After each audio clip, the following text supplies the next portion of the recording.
જય દ્વારકાધીશ, જય મુરલીધર. હું છું અમીર બારાડી ફ્રોમ દેવભૂમિ દ્વારકા. અત્યારે મારે લાલા આહિરારે વાત થઈ છે એની ઉપર જે હુમલો કર્યો ખજૂર જાની ઉર્ફે આજે સેવા કરે નીતિન.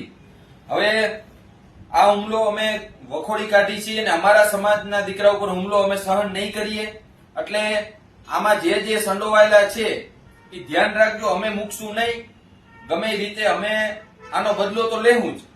આમાં યુવરાજ કરીને કોઈ છે અને લાલાને એવું કહેવામાં આવે છે કે સાવરકુંડલા આવ, અને સાવરકુંડલાના કોઈ રસ્તા ઉપર અવાવરું જગ્યા ઉપર બોલાવે છે અને એવી ધમકી મારવામાં આવે છે કે ભાઈ તું બધા વિડીયો ને ડિલીટ ને આ બધું કરી નાખ ને વિરોધ કરવાનું બંધ કરી દે ને આવું બધું કહેવામાં આવે છે. તો આ કઈ બંધ નહીં કરે અને કોઈ વિડીયો ડિલીટ થાય નહીં. અને આહિર સમાજના દીકરા ઉપર હુમલો અમે કોઈ દિવસ સહન નહીં કરીએ.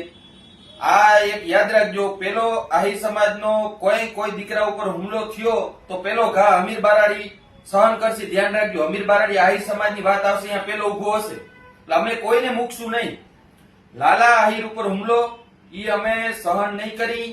પછી યુવરાજના જે 3 ગાડીઓ લઈને આવ્યા ઈ તમારી જાતને બહુ મોટા સમજતા હો તો હાઈલા આવજો દેવભૂમિ દ્વારકામાં, મોસ્ટ વેલકમ. અને આનો અમે જવાબ તમને દેશું જ, ઈ ફાઇનલ વાત છે. અને આ જે કર્યું એ બહુ દુષ્કૃત્ય કહેવાય. અને આમાં જો ખજૂર સંડોવાયેલો હોય તો ખજૂર તારી આ સેવા અને બધું તારા ધંધા બંધ કરી દેજે ગુજરાતમાં. અને આ કાઠિયાવાડ સૌરાષ્ટ્ર છે અને આયરના દીકરા ઉપર હાથ નાખવો હોય તો બીજી વાર મારો દીકરો વિચાર કરવો જોઈએ, ગમે એ જ્ઞાતિનો હોય. આ અમે કોઈ દી સહન નહીં કરીએ. અમારા સમાજ માટે જયારે વાત આવી ત્યારે અમીર બારાડી પેલો ઉભો હોય, ધ્યાન રાખજો.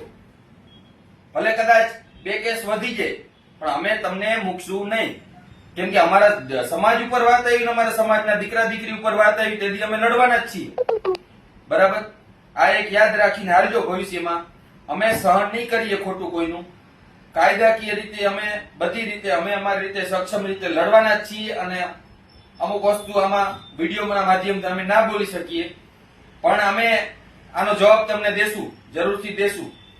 ખજૂરના પુરાવા નીકળશે તો ખજૂરને જવાબ દેવામાં આવશે. બરાબર? કઈ વાંધો નહીં, કરશું જલ્દીથી. જય દ્વારકાધીશ.